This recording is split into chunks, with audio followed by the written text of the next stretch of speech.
Well, we know in this transfer window they bought in Joe Taylor and they paid around about £3.3 million. Like can't buy the league, lads. You shouldn't be able to buy the league, Huddersfield. Come on, let's be honest. That's ridiculous in this level. I mean, we got so much of that, didn't we? It's nice to give it back to a team. Yeah. You can't buy the league.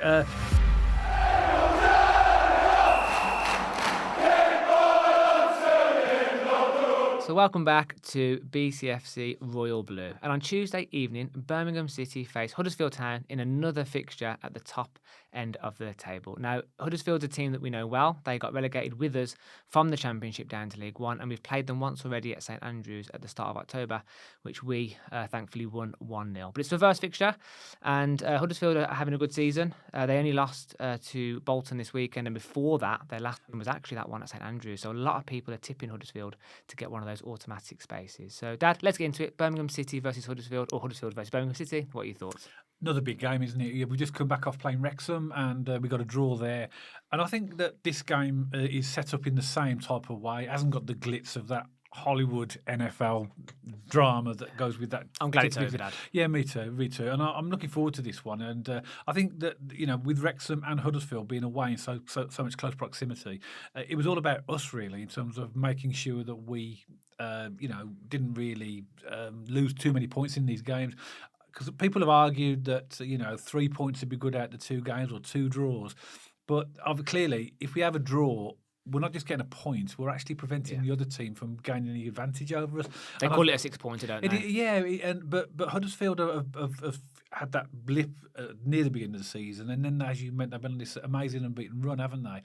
And to me, it was a real surprise result when they lost at home to Bolton. Yeah. Don't know what you thought. I mean, I was really surprised when I actually saw the final score on that. Yeah, and I actually saw quite a bit of the game, Dad, and they were awful. I mean, again, it was a bad game of football. And by the way, I've seen a decent amount of Huddersfield this season, and they haven't been that bad. Yeah.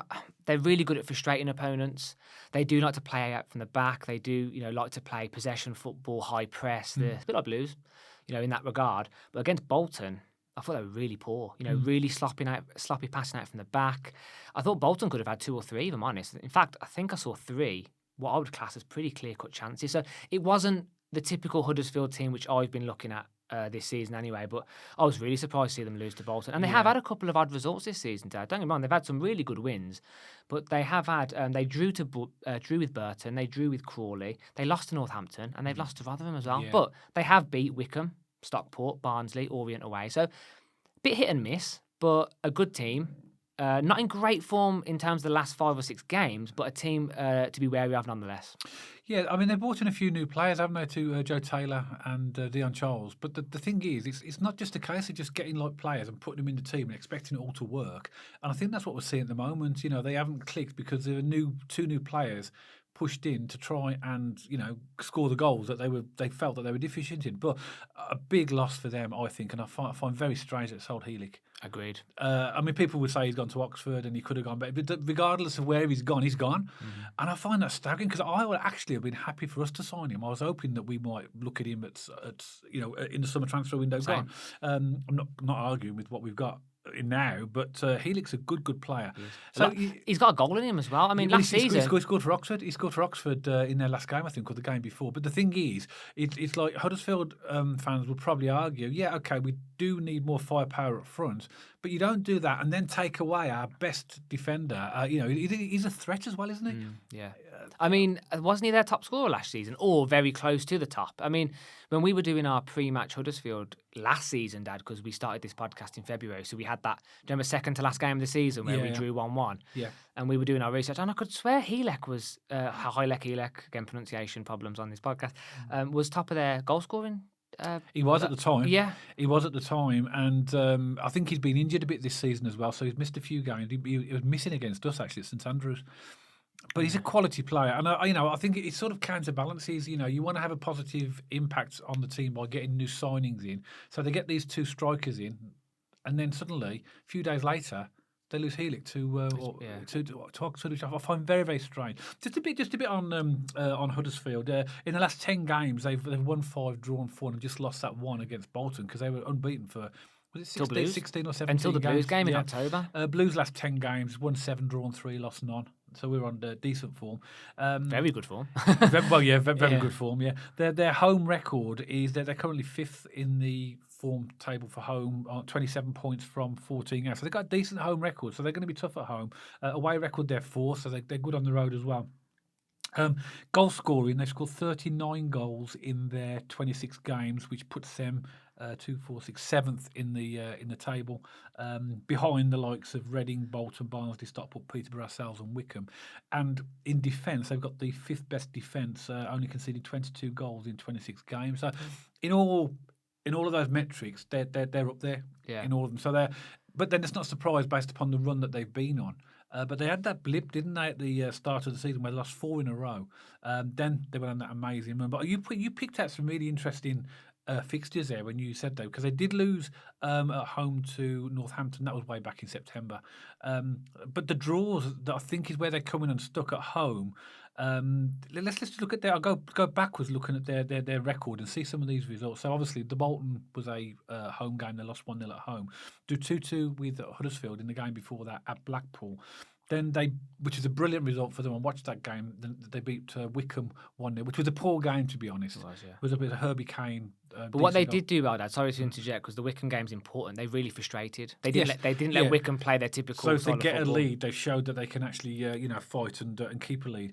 Prior to that, now this is where I think that they came and stuck. They drew 0-0 at home to Rotherham. Before that, they drew 1-1 at home to Burton. Exactly. Yeah. And then prior to that, they had a couple of victories against Stockport and Cambridge. And just before that, they drew 2-2 at Lincoln. So they've got a habit of dropping points. But anybody can do that in this league, though, because we've dropped points against teams that we are supposed to have beaten in a draw.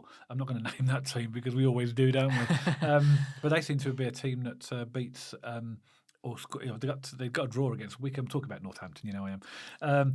But overall, I think that the Huddersfield fans, from what I've seen on social media, are a little bit underwhelmed. From what I saw, is they're saying that we have had. Why they keep saying, why talk about this amazing unbeaten run, which is true, but there's a lot of draws in there against teams that we should have beaten. Yeah. To me, Dad, Huddersfield seem like a team that need a reset.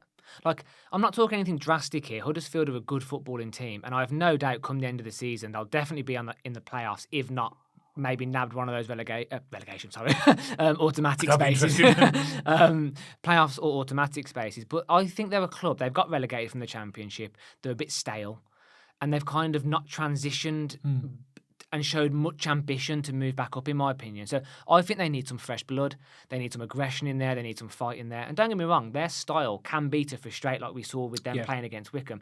But in my opinion, and I'm not being drastic here, as I say, they're a decent team, but they're just missing something. Yeah. And they look a bit stale, as I said a minute ago. And they could do with, as I say, some fresh blood getting in there. But they're not a bad side, and we do need to be wary of. And their manager is at the start of the season was quite controversial. The Huddersfield fans were saying change the formation, change their style of play a little bit because it was getting a little bit predictable, a little bit samey. But actually, that style has worked decently well. He's got them up to 4th. They have been on that good run. They do play progressive football. They like to hold on to the ball. They like to play it from the back. But this is where I think we could win this game, Dad, because if you watch the Bolton game, if you have a look at the highlights, the extended highlights, some of their passing out from the back was atrocious. So what our high press is like, Blues fans. You know how intense we can be when we go on our high bursts of energy. We could cause them quite a few problems, especially being the home team. They're going to want to stick to their principles and come at us a little bit more, aren't they? But again, I have no doubt this is a winnable game for Blues. We're coming off the back of this, off a 0-0 away at Wrexham. 1-1. Huddersfield are going into this after 1-0 loss against Bolton. So they're going to want to pick up and rally up and get back into winning ways. And I think Blues as well, Daddy, I think if we win this is another big statement win. Yeah. I think if we don't lose it, Matt, I'd like to win. But again, as long as we don't lose, we're just not allowing those teams to gain that advantage, are we? Agreed. But what I would say is, they are a decent team, Huddersfield. They have got the capability of a good performance. And when we played Wrexham, they'd just come off the back of a 2-1 defeat to Shrewsbury. Mm-hmm. Bolton beat Huddersfield, so they've just lost their last game. And we know that teams, even no matter what they are, top, middle, bottom of the league, they always raise their game against us. Huddersfield are going to do the same. Because actually, like you said, having lost at home to Huddersfield, this makes this game even more important for them. Mm-hmm. Because now, if they were not to win this game, it leaves the gap between us. We're 9 points ahead of them with a game in hand at the moment. Yeah. And actually, dare I say this, I don't want this to happen, but even if we were to lose this game, we would still be 6 points ahead of them with a game in hand. I mean, I don't want that to happen, by the way. So that loss that they had to Bolton doesn't give us a free hit in this, because obviously we've got other teams around us. We've got the Wrexhams and the Wickhams. But it does mean that whatever they do against us, they might close the gap by 3 points, but we are 9 points ahead currently with a game in hand. So I'm not saying there's no pressure on us. There is pressure on us. We want to win this game. I think we've got the capability of winning this game, but they're going to be well motivated, because as we know, every single team raises their game against us, just like Wrexham. I think Phil Parkinson was really pleased with the way. I mean, Wrexham have had some good performances, but I think he was quite pleased. He said that's one of the best second half performances that we've had. They really sort of pressed us, didn't they? Yeah. But again, one thing coming just to link to that is our defence. We've now conceded 3 goals in our last 11 league games. Yeah. So they're not scoring many goals. We're not conceding many goals. So they're going to have to really do something different, I think. Yeah. I think they can't set up with the same formation or the same ethos that they've done in previous games, because that's going to get them not very far, I don't think. I mean, looking at their style of football, it should be a pretty free-flowing game. I can't even talk today. It should be a free-flowing game of football, because they like to play possession, we like to play possession. But my point is, we have faced the low block, haven't we, pretty much most games this season. There's nothing new for us to experience in terms Exactly. of the way teams approach us now. Yeah. We've seen it all. And in fact, a lot of Huddersfield fans have said the same. They've really struggled this season against teams that play the low block, and I think Because I think teams will against them as well. Because Yeah. I think they'll see Birmingham and Huddersfield as like the two of the biggest teams in this division. So Exactly. Huddersfield fans are going to be experiencing what we are, and it's so frustrating at times, isn't It's it? so frustrating. But this is why I said this should be quite an entertaining game of football. It could be an entertaining game of football on paper, because we both play similar styles of football, and it should open gaps up either side of the pitch. So, as I say, it should be a good game of football. I have no doubt, Dad, we have the quality to win this. But yeah, I mean, they have a few good players. They have a few, I know you're a fan of that Josh Koroma guy, aren't you, Dad? You think he's a decent winger? Yeah, I say that, and I do, because I don't see him as much as Huddersfield fans. Obviously, he's their player, and they watch him. But every time I see him, he seems to be quite pacey and nippy. But I do see mixed feelings in the Huddersfield fan base, because, as you said, when we do these podcasts, we do have a look at the tone from the fans of the opposition team, and it's very tepid for him sometimes. Some say, he can have a great game, and sometimes he's always. Case in point, the Wickham game, he was terrible. Yeah, but it's almost like not exactly, but it's almost like the reaction that Blues fans gave to Bakuna. It's a little bit like that with Koroma. kind of a love-hate relationship a little bit. Yeah. Every time I've seen him, I've always quite liked him, but I don't see enough of him really to. Yeah. But I mean, as I say, they do play possession, they do hold on, they do try and play football, and they can stretch teams out wide with your Josh Koromas and your Oliver Turtons, and get the ball out wide and then stretch. So I think this has got the makings of a really good game of football, but no doubt that we have enough quality to win this. I do believe that. Well, we know in this transfer window they brought in Joe Taylor, and they paid around about £3.3 million. Can't buy the league, lads. You shouldn't be able to buy the league, Huddersfield. Come on, let's be honest. That's ridiculous in this level. I mean, we got so much of that, didn't we? It's nice to give it back to a team. Yeah. You can't buy the league. They brought in Dion Charles from Bolton. Just under $500,000, I believe it was something like that, because of the length of his contract. In the summer, which I think is a good player. I think maybe the potential to be their best player, but Huddersfield fans can tell us is Anthony Evans. Good signing from Bristol Rovers. Bristol Rovers, yeah. I mean, I don't know exactly. Again, I haven't seen enough of Huddersfield over the whole season. No, he's a good player, but I always rated him when he was at Bristol Rovers as well. Lasse Sorensen they bought from Lincoln for $500,000. I mean, if you add up what they've actually spent, Dion Charles actually. Looking at my stats, was 890,000, so it wasn't $500,000. So if you add up what they've actually spent, if you count the summer, $500,000 for Anthony Evans, round about the same for Lasse Sorensen, $3 million plus for Joe Taylor. You're talking about around about $5.5 million that they've spent in players. But I say Herbie Kane, they bought him in on free. Was he free? Yes. I think what we're looking at for good quality players in any division is consistency. Yeah, agreed. And I think that I've seen games where he's not been at that level. I'm not saying, by the way, I'm not saying he's not a good player. I'm not saying that at all. But he's not as consistent, I think, as he could be. He'll have a great game against us. But, you've said that now. We'll score, isn't it? Well, no, but it's just that we know Huddersfield now because of what happened against Bolton. Because otherwise, if we beat them, and obviously the likes of Wrexham and Wickham pick up points, it's just creating that big gap. So they'll be well up for this. And Michael Duff ain't going to stand for that performance against Bolton. So It was poor. yeah, It was really poor. But I don't see any difference in our mentality based upon when we went to the Wrexham game with all the camaraderie around it, and we knew they were going to be physical. I think these will press us as well, but she might be a bit better. But I think I don't know if Ben Wiles is injured. He's their current top scorer with 6 goals. I know he came off early in the game against Bolton, but I don't know if it was a stamp on the foot. I don't know whether it's a serious injury. I don't think it is, but whether he'll be fit or not. Yeah. Question, Dad. Do you think, obviously Wrexham in the second half of the game against us, they did dominate, I would say, for the last 20 minutes of the game. Yeah. Let's just say what did Parkinson say? They pin you into their own half and they don't let you move. That's the term you used. Yeah, and I remember in the pre-match video, Dad, we said if you're going to cause Blues any problems, it will be the hoof, the balls in the box. That's kind of how you do pin Blues in, isn't it? Do you think managers like Duff and managers coming up will see the Wrexham game and think the best way to get at Blues is just to keep pinging balls deep and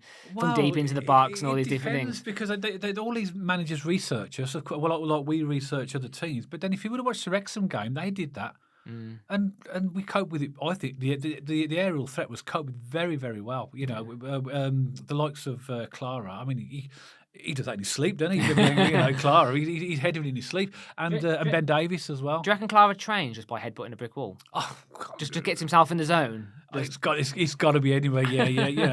I've heard. I don't know if this is true or not. He actually practiced with a cricket ball.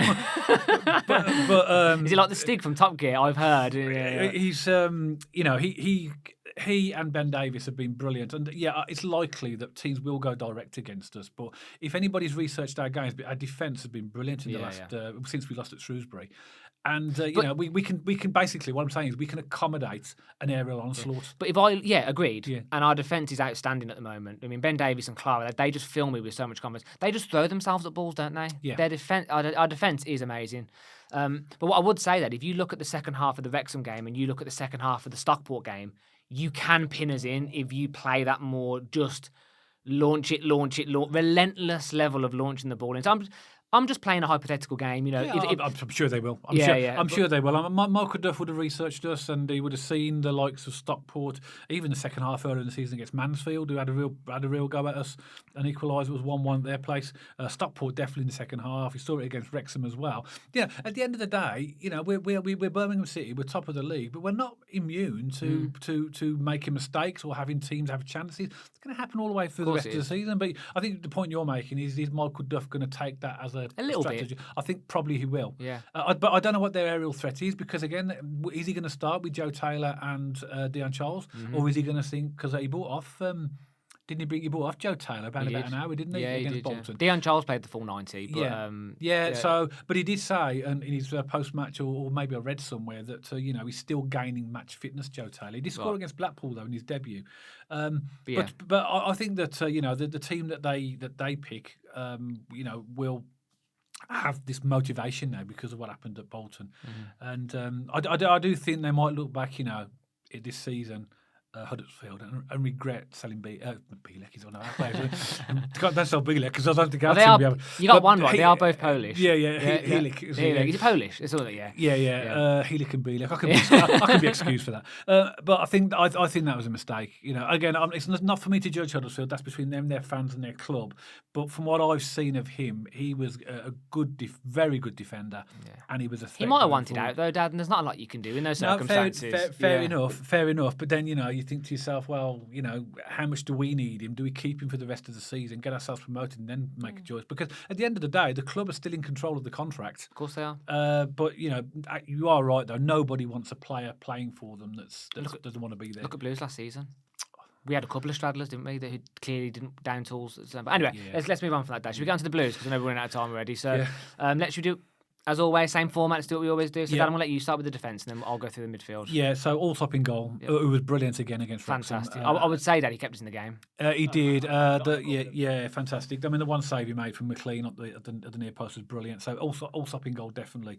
The back line, it's going to be Clara and Davies, I believe, in the middle. There's no reason to change them. Cochrane will be left back, and then there's the right back. Whether we go for Ethan Laird or Bielek, I'm going to plump for Laird. I think he'll stick with Laird based upon his recent form. Although I don't think Laird was outstanding against Wrexham, But if he wants a bit more of a physical presence, he might bring in Bielek. But I think he'll start with Laird. He could put Bielek in the midfield. Again, we spoke about being that centre midfield, but we'll come on to that in a sec, Yeah. Dad. I agree. Everything you've said, I agree. We'll continue with that backline. I mean, why change it? We have been solid. The onslaught we had on the last 20 minutes against Wrexham, we managed it very well, in my opinion. And so why change a winning formula? So I would keep that back line. I say winning formula, a formula that's not conceding many goals, exactly. So that brings on to the midfield. Dad, I'll do the two holding ones first. Yeah. I think he's going to keep it the same. I think it could be Leonard and Taylor Gardner-Hitman. So did you think that Paik and Watt were still injured then? From according to the latest updates. Okay. I mean, let's just get it clear and on note that if Paik and Watt are fit, they are playing the game. Yeah. But if they're not, let's just pretend we have a few injuries here, because I believe I read somewhere that they're not rushing Iwata back, so that could mean for me he does miss this game. Paik, I'm not 100%. I mean, have you heard much on Iwata and Paik? No, same as you. Yeah. I obviously read the same as you, but there's no real clarity. It's we're all, I suppose a lot of fans will be looking for information, but I think the club obviously hold the cards close to their chest because they don't want to give too much away to the opposition. But they didn't play against Wrexham. In fact, we had our whole midfield missing, didn't we? Mm-hmm. Against well, not whole midfield. We had Paik, Iwata, Williamson, and Anderson only came on for the last 20 minutes, 30 minutes, whatever. Yeah. And I think, if we work on the principle, that's going to be the same again, because I think the Blues are taking the right approach. Why rush a player back that's going to get a more serious injury that's going to affect you for the rest of the season? This is a big game, but then they all are. I'm going to go with you. I think that we will see the same in the middle of Taylor Gardner-Hitman and Mark Leonard. So do you want to do the wide players? Yeah, I mean, just to another side note on that, Dad, if he may, I don't know yet, he may put Bielek in with Leonard. If he wants a bit more physicality, he might put him in the centre mid. But I don't think he will do that. I think he will stick with Leonard and Taylor Gardner-Hitman. But that is an option we have, isn't it? He could put Bielek in the midfield. If he felt against Wrexham we needed a bit more physicality maybe, or we needed to be a bit more aggressive, he could have put Bielek in the middle maybe. Anyway, so coming up then, again, question mark over Keshi Anderson on the right. Is he fit? If he is, I want Keshi Anderson to start. If he's not, I think it would be Scott Wright. And I think Dykes, with the performance he had against Wrexham, really physical in the first half especially, was causing them no end of bother. Got on the score sheet. I think Dykes in the 10, and then Stanfield on the left feeding into Alfie May. Yeah, there's a few question marks over that in terms of, I think that's where most people think we would go. I think Dykes he's getting better. Dykes he's getting more of a presence in the games. He's being more impactful in games. So I think he would definitely fit that. In the absence of Williamson, I was going to say, if Williamson's out, Dad, we either have Dykes or Harris. And for me, I'd rather play Dykes. I would play Dykes as well. Something that's crossed my mind. I mean, I think basically, before I tell you what's crossed my mind, on the right, I would prefer to start with Anderson, but I think he's going to start with Scott Wright because I think he's bringing Anderson back. I think that's fine. Anderson will come on as a sub again. I think it'd be like Wrexham. Absolutely fine. But if Chris Davies sees Keshi Anderson as fit for this, I'd still like to see him start. If it's a judgment call and everyone's happy. Yeah. Because, I mean, look at him when he came on against Wrexham, Dad. 1 minute in, we missed him. But then, but again, he's coming back in, and you want to build him up. Of course, yeah. So you don't want to rush him in and get him absolutely, injured. I think we will definitely have Alfie May at number 9. Yeah. Now, the thing I was going to say that was on my mind. I mean, Stano is probably going to start on the left, but I just wonder whether that by trying to once again, as we've done all season, fit both Stanfield and May in the same team, is it really the most effective thing? Because I think at times Stanfield looks a little bit lost on that left-hand side, and he really is a number 9, but then so's Alfie May. But the question that I've been asking myself really is, if we didn't have Stano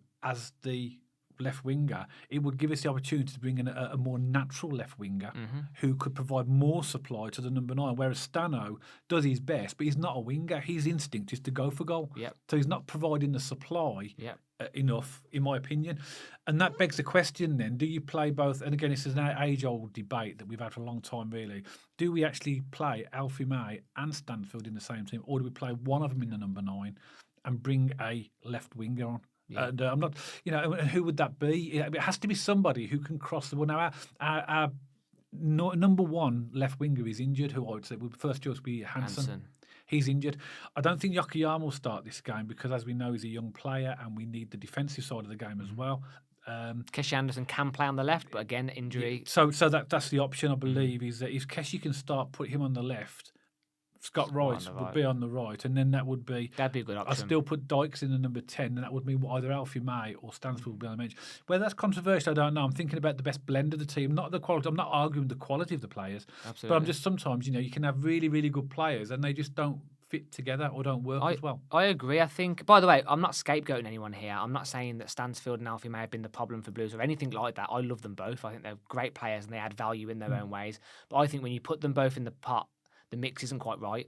Yeah. And I think they kind of get in each other's way. I think it doesn't quite work. And I think the worst thing that they've done and tried is Alfie May in the 10. That doesn't work. Alfie May is a number 9 who is not on the pitch. If that means he's sub, that's fine. Yeah. But he's a number 9 or not at all for me. And Stansfield as well. I know at the start of the season, Dad, we were edging him on the wing, and that's okay as well because where we were, we felt like that might have made that mix a little bit better. Again, I don't think it's really working very well. It needs to be a winger that is an actual winger, someone who has a first tendency to supply. Yeah. Whereas Stansfield's first tendency, and there's nothing wrong with it, is to go for goal. But there's sometimes we lose the ball and get caught up. We want somebody like, I mean, not that anybody likes him, but look at the crosses that James McLean put in for Wrexham. He got the ball, didn't mess around, bang. He didn't even look up because he knows that the player's going to be in there. And Bennett, yeah, both sides, the deliveries were good. Yeah. So I think that there needs to be some discussion about that, really, about whether or not we are being less efficient, shoehorning Alfie May and Stansfield. Why is it square pegs in round holes or something? Yeah. Not distracting from the fact, and this is true. They're both brilliant players. It's just that sometimes things just don't work. So maybe we need to look at maybe a proper left winger. I mean, there are rumours still about Nathan Redmond in the January train. It is speculation. It is rumours. Don't know whether we'll find out in a few days because the window doesn't happen. But so, what's your score prediction for the game? I'm going to go for Huddersfield 1. Birmingham City 2. You think Huddersfield are going to score? I think so. I think, again, they're a home team. I think that our defence has been brilliant. I think we will come under pressure in this game at certain times because they've got to go for it. We could create a few opportunities for us at the back. I think this will be a different type of game. Yeah. Because Huddersfield aren't going to be worried about coming at us, whereas some teams park the bus, don't they? We ain't going to park the bus against them either. We never do. No, we never do. But I'm going to go for a Huddersfield 1, Birmingham 2. Okay. And I'm going to go Huddersfield 0, Birmingham 2. So quite close in score, but I've just gone for the clean sheet. I'm glad you've done that because I changed my mind. I was going to go 0-2 as well, but I changed it at the last minute, just thinking, well, obviously, if like Wrexham did, if they have got the capability of doing scoring a goal. But I'll go 1-2. You've gone. Yeah, if in doubt with Blues this year, just go 2-0. That seems to be our most popular scoreline when we do win. We're not trouncing teams, and we're also not scraping through. So I think 2-0 is a pretty consistent scoreline for Blues, Dad. And I just got a feeling with our defence, I know fair enough Wrexham scored, but that was a slightly different game. Yeah. Our defence has been outstanding. I could see us keeping a clean sheet here. I would like to see us, create more goal scoring chances. But I think this game for me is, once again, just like we said previously, it's more about not losing. Yeah, agreed.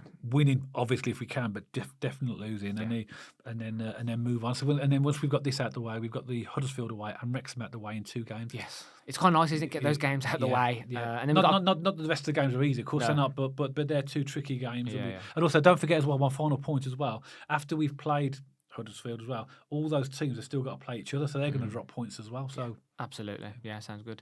But as always, Birmingham City supporters, we would love to hear from you. Please let us know your thoughts in the comments section below. And maybe you're a Huddersfield Town fan and you've been watching from the October game, or maybe you're checking in for the first time. That's great as well. Let us know your thoughts in the comments section below. We welcome all comments and thoughts from all fan bases. And if you like this video specifically, please don't forget to give us a thumbs up and check us out on our social media channels. We have an X page, we have an Instagram page, and we're also on Spotify now as well if you want to listen to your podcast or watch podcasts over there. And if you haven't already, please don't forget to press that big red subscribe button and hit that bell notification as well so you get notified every time we post a video. And myself and Dad will see you on the next one, all about Birmingham City.